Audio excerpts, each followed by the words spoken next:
పద్మవ్యూహం ఏర్పాటు చేసిందే ధర్మరాజు కోసం. చక్రవ్యూహంలోకి ప్రవేశించాలంటే మొదట ద్రోణాచార్యుని ఎదుర్కోవాలి.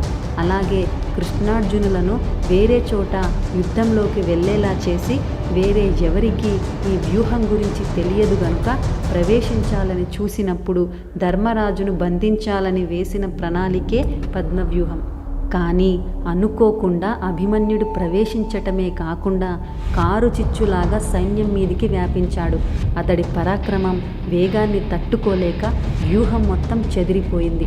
రెప్పపాటు కాలంలో వ్యూహం మధ్యలో ఉన్న దుర్యోధనుడి దగ్గరికి వెళ్ళిపోయాడు. ఈ హఠాత్ పరిణామాన్ని ఊహించని ద్రోణుడు ధర్మరాజును బంధించటం కన్నా రాజుని కాపాడుకోవాలని ఒక్కసారిగా కర్ణ, కృప, అశ్వత్థామ, శల్య, దుశ్శాసన ఇలా ముఖ్యమైన అతిరథ మహారథులు అందరూ అభిమన్యుడిని ఎదుర్కోమని ఆజ్ఞాపించాడు.